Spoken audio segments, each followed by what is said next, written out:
Bendiciones a todos, Dios los bendiga. Quiero iniciar leyendo de nuevo la escritura de Primera de Corintios 13, 1 al 2. Si yo hablara lenguas humanas y angélicas, pero no tengo amor, he llegado a ser como metal que resuena o címbalo que retiñe. Y si tuviera el don de la profecía y entendiera todos los misterios y todo conocimiento, y si tuviera toda la fe como para trasladar montañas, pero no tengo amor, nada soy. Quiero concluir con lo que estudiamos ayer de todos somos continuistas y todos somos cesacionistas, ah, diciéndote o animándote a que leas la carta a los Gálatas y que veas el trato duro que Pablo le da a esa iglesia, porque tenía apariencia de piedad, pero habían olvidado tener comunión con otros hermanos. Ellos basaban su espiritualidad en el cumplimiento de reglas y rechazaban a otros creyentes que no se ajustaban a esas reglas. Cuando le decimos a hermanos con los que tenemos diferencias en el tema de los dones, que ellos no son salvos, quizá no se lo decimos literalmente, pero lo insinuamos con algunos comentarios sarcásticos, con chistes de mal gusto, con burlas sobre sus prácticas. Y al hacerlo así estamos actuando como Pedro y debemos ser corregidos a tiempo como lo hizo Pablo con Pedro. Así como abusar de los dones es reprensible, también lo es una conducta que pinta a creyentes como no creyentes y no estar dispuesto a partir el pan con ellos para marcarlos como si no fueran hermanos. Cuidémonos de no caer en el error en que cayó la iglesia de Galacia.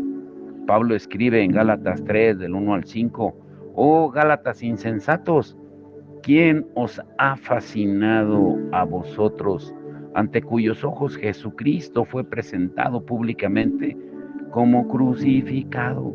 Esto es lo único que quiero averiguar de vosotros. ¿Recibisteis el Espíritu por las obras de la ley o por el oír con fe? ¿Tan insensatos sois?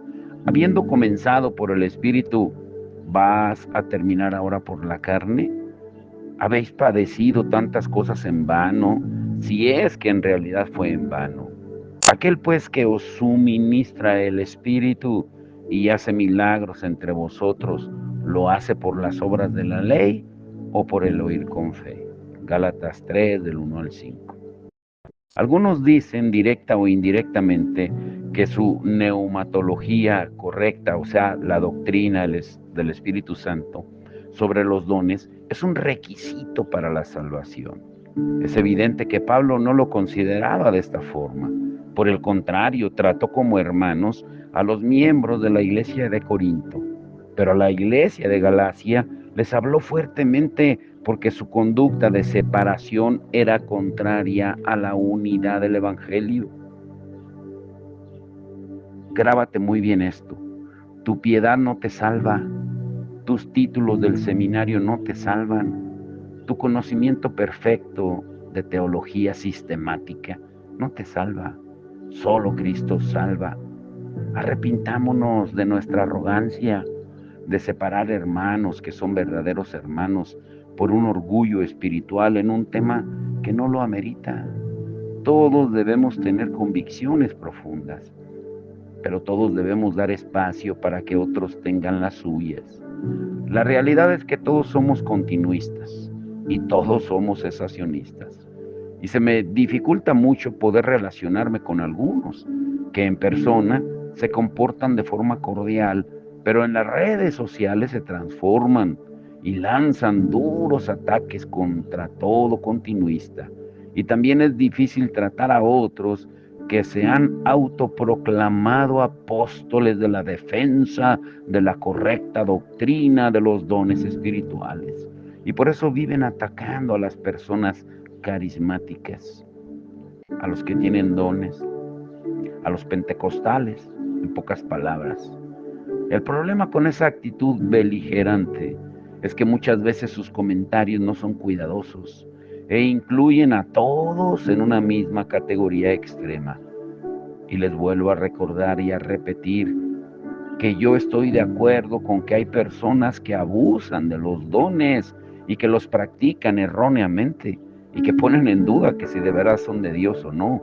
Sé que hay personas que se identifican con el movimiento pentecostal, que son realmente herejes o carismáticas, pero si simplemente ponemos comentarios sumamente generales, sin tener el cuidado de que podrían comunicar que todo continuista cae en la categoría de hereje, eso es irresponsable.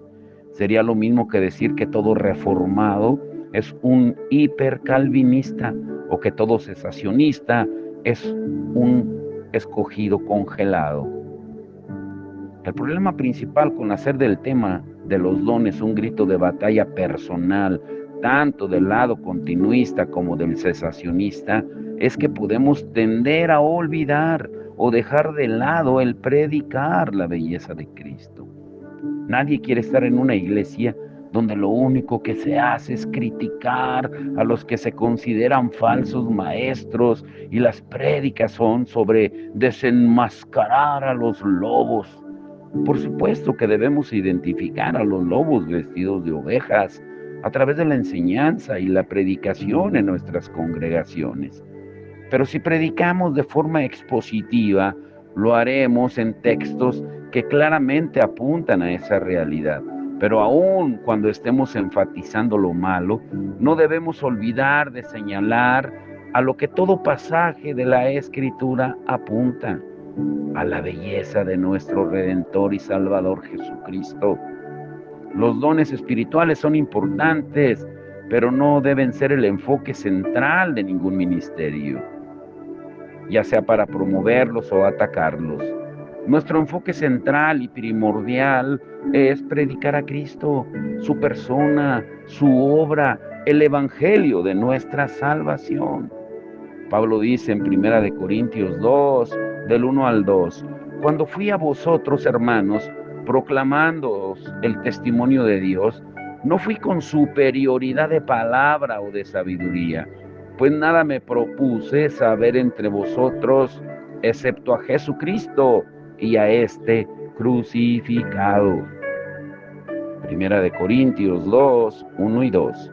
Cuando recordamos que todos somos de alguna manera cesacionistas y continuistas, no olvidemos que todo verdadero creyente es parte de un mismo pueblo.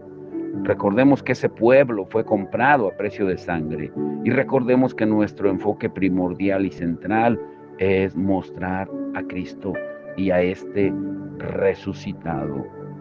Ahora escucha el título de hoy, el Espíritu Santo que nos une.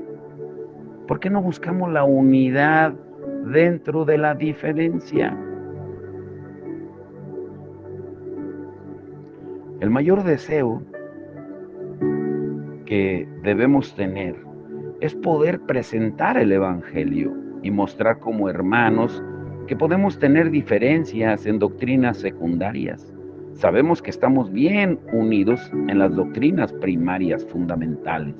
Ahora, enfaticemos que la mayor firmeza posible, con la mayor firmeza posible, que los creyentes tenemos que aprender que es posible tener convicciones bíblicas en las que podemos diferir, pero que eso no quita que somos hermanos y estamos unidos de forma indiscutible, porque Cristo murió por nosotros sin distinción alguna. Lo que determina si soy un cristiano no es mi entendimiento de los dones, sino mi entendimiento y confianza en el Evangelio. Y sé que algunos cesacionistas pueden tener muy en cuenta los abusos de algunos continuistas y pueden considerar que esos abusos socavan el Evangelio. Pero mi oración es que no midamos a todos los continuistas con la misma vara, solo porque hay algunos que abusan. De la misma forma puedo pensar en algunos continuistas que identifican a los cesacionistas como aquellos que están en lugares donde el Espíritu Santo es blasfemado al no depender de él. Y quisiera comunicarles a mis hermanos continuistas que piensan así, que no incluyan a todos los cesacionistas, solo por algunos que obstaculizan el obrar de Dios. El problema en ambos casos es que hemos permitido que los extremistas sean los que controlen la discusión con respecto a este tema. ¿Cómo poder identificar a un extremista? Bueno, desde nuestra perspectiva, los extremistas son aquellos en los que el cesacionismo o el continuismo se ha convertido en su evangelio. Todas sus conversaciones giran alrededor de ese tema. Sus comentarios en las redes sociales están llenos de orgullo hacia su postura y desprecian a los demás en sus prédicas. Lo único que hacen es criticar en lugar de mostrar la belleza de nuestro Redentor. Nuestro evangelio es Cristo y este crucificado. Y no debemos tomar esta exhortación con liviandad. Si tú te sientes identificado en algo o en mucho como uno de estos extremos que han cambiado el Evangelio de Cristo por el Evangelio de tu posición con respecto a los dones, pues te animo a que te arrepientas de atacar a la novia de Cristo. Deja de ser como Saulo, camino a Damasco, que perseguía a la iglesia. Abraza el verdadero evangelio, donde tu primordial pasión es proclamar a Cristo y su obra de gracia. Y también debemos aclarar una vez más que no nos consideramos ecuménicos. No. Lo que estoy tratando de decir es que tengamos el discernimiento bíblico para identificar a nuestros verdaderos hermanos y no dejemos de tener comunión con ellos en amor. Esto no elimina que en ocasiones será apropiado señalar los abusos y los extremos dañinos, pero debemos hacerlo de tal forma que no generalicemos injustamente y terminemos incluyendo en los comentarios a verdaderos creyentes. Debemos entender que el Evangelio nos llama a hablar la verdad en amor y que todo lo que digamos o hagamos sea para edificación y no para destrucción, como lo dice en Efesios 4:15 y 2 de Corintios 13:10. Pero además existe otro peligro que debemos considerar para no caer en extremos. Algunas veces, en lugar de tener convicciones propias, simplemente seguimos casi ciegamente las causas y los dichos de otras personas solo porque son celebridades del mundo cristiano y nos convertimos en sus guerreros y defensores y usamos las redes sociales o cualquier otro medio para difundir sin filtro sus mensajes. Por lo tanto, no es raro que muchos de los ataques en redes sociales sean de personas que probablemente no saben bien de lo que están hablando, ni están llamados para hacerlo. Por todo lo anterior, debemos reiterar nuestra convicción a que seamos humildes y que no ataquemos a la novia de Cristo. No olvidemos que una de las funciones principales del Espíritu es unir al cuerpo de Cristo, como lo dice el título de hoy, si pusiste atención. Debemos tener mucho cuidado y dejar que el Espíritu Santo sea el que nos una.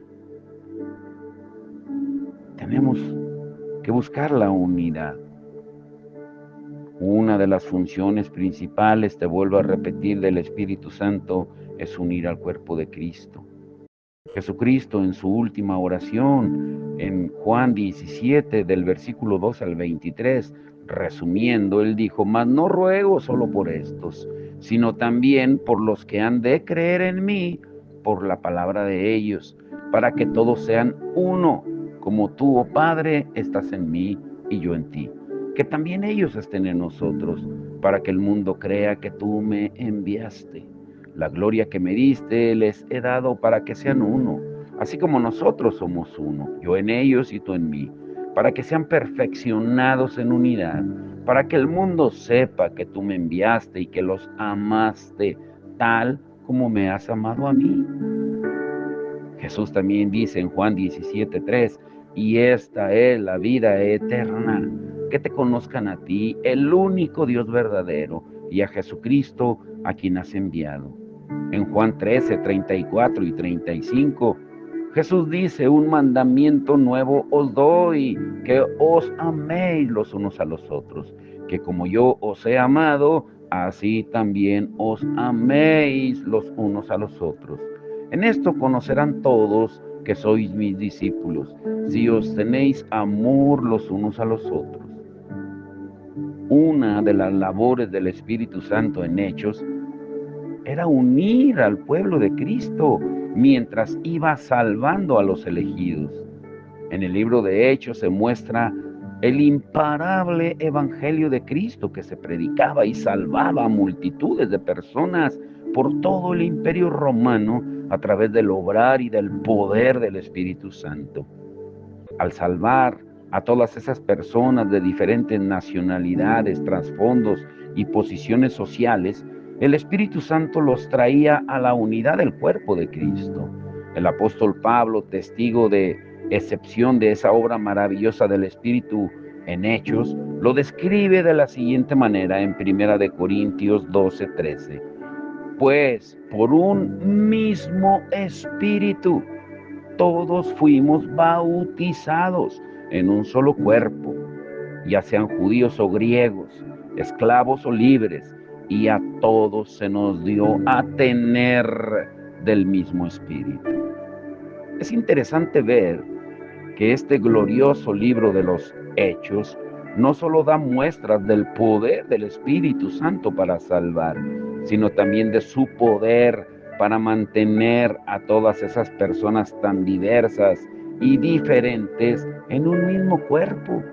Muchas veces pasamos por alto la demostración de poder en la unidad de la iglesia a lo largo de todo el libro de los Hechos.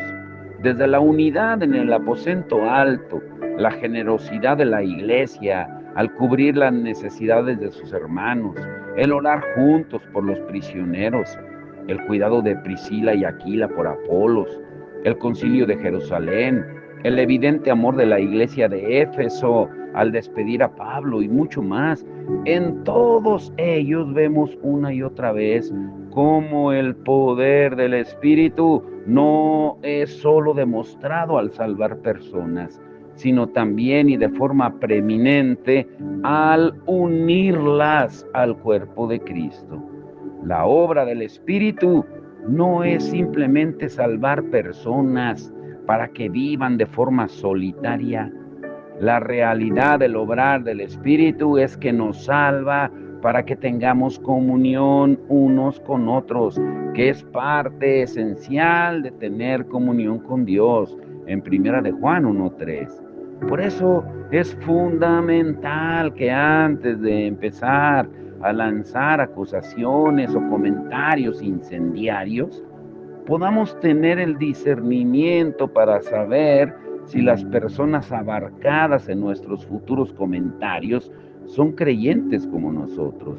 Y esto es de vital importancia, porque si lanzamos una fuerte crítica, por ejemplo, en las redes sociales y lo hacemos dando a entender que el grupo al que estamos señalando no son creyentes y en realidad lo son, pues estaríamos haciendo el trabajo del demonio al crear división y separación entre el cuerpo de Cristo, cuando el Señor nos ha llamado a mantenerlo en unidad.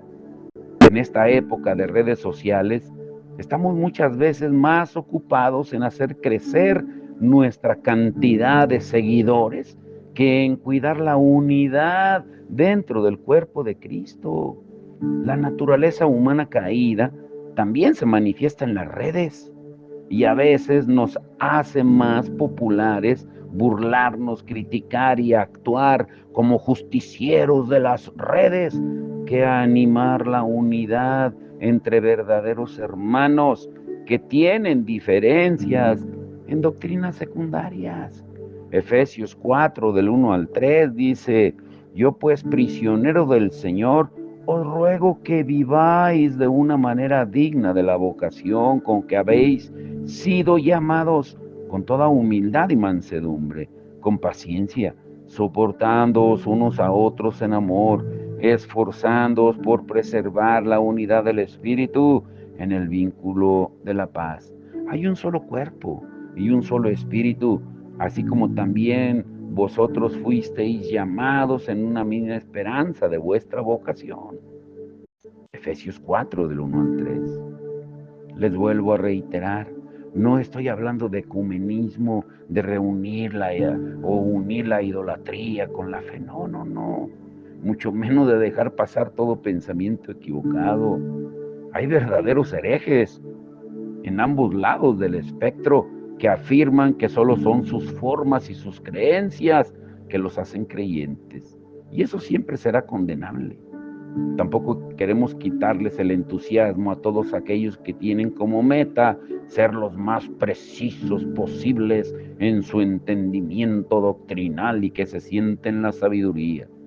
Sin embargo, si tu meta en la vida es tener la mejor definición sobre el tema de los dones, pero en el proceso pierdes la sensibilidad y la pasión por el único evangelio de Cristo, pues lo habrás perdido todo. Pablo llama a Timoteo a cuidar a la iglesia de Éfeso y proteger la sana doctrina. También vemos en Apocalipsis que la misma iglesia de Éfeso guardó la verdad, pero en el proceso perdió su primer amor y Jesucristo la amonestó en Apocalipsis 2, del 1 al 7. Ahora, déjame darte un ejemplo que nos puede dar mayor claridad. Muchas veces en las redes sociales se incluyen memes de herejes modernos y los identifican, por ejemplo, como arminianos. ¿Quiénes son los arminianos? Bueno, los que dicen que tenemos libre albedrío, ¿m? Y que cada uno elige si acepta o no a Cristo. Y cuando se ataca a ese tipo de hermanos con publicaciones, se demuestra una gran ignorancia sobre la definición clásica del arminianismo. Aunque la posición arminiana difiere de la reformada, luego de la controversia soteriológica, o sea, del estudio de la salvación, que siguió la reforma protestante, ambas posiciones son consideradas ortodoxas. Y esto significa que ambos, arminianos y reformados o calvinistas, son considerados cristianos. Si fuéramos un poco más profundos desde el punto de vista teológico, podríamos decir que lo que sucede es que se tiende a confundir el pelagianismo con el arminianismo. ¿Por qué pelagianismo? Bueno, porque Pelagio, él creía que, pues, como los calvinistas, pero no tengo el tiempo para ahondar en esos temas en este estudio, pero a los interesados los invito a que profundicen en el tema. Sin embargo, los cristianos que defienden una posición ortodoxa del arminianismo deberíamos ser aceptados o deberían ser aceptados como hermanos en la fe, aunque existen aspectos doctrinales donde hay diferencias. Lo mismo sucede con las diferentes posiciones con respecto a los dones. Tendemos a poner etiquetas a personas que no les corresponde. Nos gusta el sensacionalismo y las exageraciones. Los que están en el lado opuesto tienden a ver a los cesacionistas como los elegidos congelados, y los cesacionistas tienden a ver a los continuistas como locos que brincan, saltan, caen en éxtasis y tienen experiencias místicas. Y esas observaciones exageradas crean caricaturas y causan dolores y divisiones en la iglesia. Ahora, quiero decir esto con mucha responsabilidad. Pon mucha atención aquí, ¿eh? Yo estoy tratando de ser lo más sincero posible. Por eso les quiero contar que cuando leí el libro de Fuego Extraño de John MacArthur, me pareció que incluyó a todos los continuistas dentro de un mismo saco, a todos los metió en la misma caja. Yo respeto el ministerio del pastor John MacArthur. Es un hombre que Dios ha usado de muchas formas para bendecir a la iglesia, y pienso que las intenciones de su libro son nobles al desear proteger la autoridad de la palabra de Dios. Pero desde mi perspectiva, el efecto del libro fue muy desafortunado porque creó sectas, divisiones dentro del cristianismo. El libro no tuvo el cuidado de apuntar específicamente a movimientos que usan los dones en formas que no están prescritas en la Biblia. Aquellos que deseamos someternos a las enseñanzas de Pablo en Primera de Corintios capítulos 12 y 14, podemos pensar que hemos sido injustamente incluidos en los grupos que el pastor John MacArthur ataca con tanta fuerza. Y es muy posible que esto pueda causar división en el cuerpo de Cristo. Yo tengo muy en claro que el pastor MacArthur no cree que todos los continuistas son peligrosos. Por ejemplo, durante algunas de las conferencias en su iglesia, invitó a un personaje, puedes verlo en las redes sociales, se llama Bob Kauflin, a liderar la alabanza. Y todos sabemos, bueno, al menos los que estamos enterados de la alabanza y la adoración, que Bob Kauflin es continuista, por lo que se evidencia que el pastor MacArthur pues debe tener algunas categorías con respecto a los continuistas. O sea que no todos están en el mismo saco. Sin embargo, lo que lamento es que muchos de sus seguidores tomaron el libro de fuego extraño y lo aplicaron de una forma extrema a todos los pentecostales.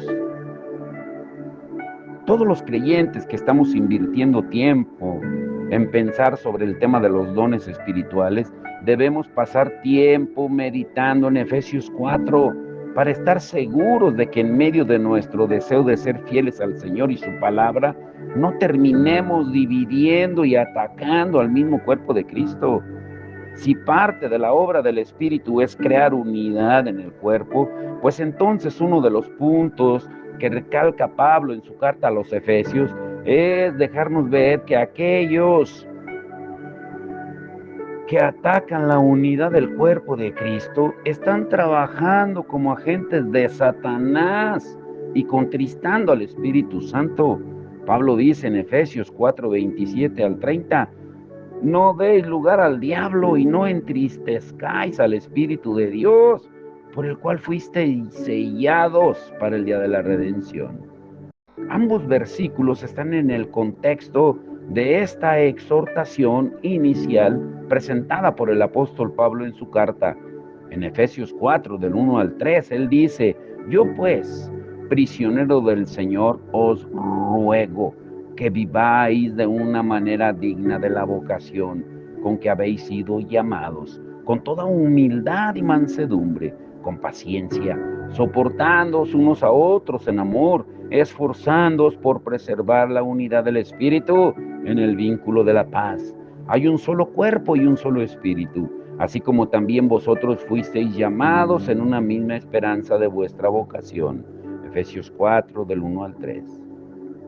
Lo que ese capítulo particular de Efesios está buscando comunicar es que si no trabajamos en mantener la unidad en el cuerpo, iremos en contra del Espíritu y al contristarlo ya le estamos dando lugar al diablo. Atacar a los creyentes en formas que no fomentan la unidad es aliarse con el trabajo de Satanás y entorpecer el trabajo del Espíritu. Un amigo me contó que su pastor le pidió que se fuera de su iglesia porque estaba causando división. Y mi amigo le respondió muy bíblicamente al pedirle evidencia de esa acusación, porque en sus palabras le dijo, si estoy causando división, pues entonces estoy trabajando en el equipo de Satanás. La respuesta de mi amigo muestra que debemos tomar seriamente la posibilidad de que nuestras acciones pueden tener el efecto de dividir a la iglesia de forma innecesaria. Debemos tener cuidado de no asumir roles que no nos corresponden y así convertirnos en defensores de cosas que no están dentro del ministerio que Dios nos ha dado. Tratando de hacer el bien, podemos hacer mucho mal. Y te quiero dejar con esto. Efesios 4, 20 y 21 dice, pero vosotros no habéis aprendido a Cristo de esta manera, si en verdad le oísteis y habéis sido enseñados en él conforme a la verdad que hay en Jesús. Pablo está hablando de que una conducta que pudiera causar división es contraria a la forma en que debemos comportarnos y que aprendimos de Cristo. Cuando aprendemos de Cristo podemos ver su amor y cuidado por su iglesia, su paciencia y deseo de servir. Y este último texto me hace recordar uno que se encuentra en el Evangelio de Marcos, en Marcos 10, 43 y 45. Pero entre vosotros no es así, sino que cualquiera de vosotros que desee llegar a ser grande, será vuestro servidor. Y cualquiera de vosotros que desee ser el primero, será siervo de todos. Porque ni aun el Hijo del Hombre vino para ser servido, sino para servir y para dar su vida en rescate por muchos. Marcos 10, 43 al 45. Quédate con esto, escucha bien esto, porque te voy a hacer una pregunta que va a quedar en el aire para mañana. Jesús dice que entre sus discípulos las cosas no pueden ser así. Es como decirles que ese no fue su ejemplo y que eso no fue lo que les enseñó. Les está diciendo que su identidad es una nueva, ya que no están para ser servidos, sino para servir. Si siguieran sus enseñanzas, entonces, entre nosotros, lo que debe prevalecer es la humildad. No debemos olvidar que somos lo vil de este mundo y no lo sabio, como Pablo dice en 1 Corintios 1, 26 al 31. Esa realidad debe llevarnos a una humildad en Cristo que hace que cuando comunicamos algo sobre este tema, no habrá duda de que podremos diferir, pero nunca nos llevará a separarnos, generar una división o comunicar que somos superiores a otros. Te dejo esta pregunta. ¿Por qué debemos ser impulsados? Claro que por el Espíritu Santo, pero ¿por qué en particular? ¿Sí entendiste? Uy, espérate para concluir el día de mañana. El Espíritu Santo y la novia.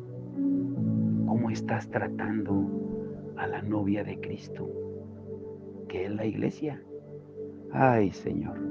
Padre, en el nombre de Jesús, te damos toda la gloria y la honra. Gracias, Señor, por mostrarnos a través de tu palabra, Señor, lo equivocado que podemos estar, pensando que tenemos la verdad absoluta, la doctrina absoluta o el poder absoluto, cuando nosotros no somos más que simples vasos de barro, donde el poder de la excelencia, de la divinidad, mora en nosotros y lo que vale es lo que está dentro, el poder, y ese eres tú, porque somos recipientes de tu Espíritu Santo, morada, templo de tu Espíritu, y no nos damos cuenta de que el Espíritu lo que busca a toda costa es la unidad del cuerpo, la unidad de los miembros, porque todos somos cuerpo y tú eres la cabeza y no podemos estar separados.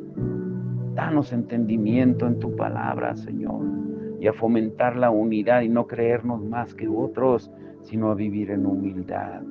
Te lo rogamos en el nombre de Jesús. Amén.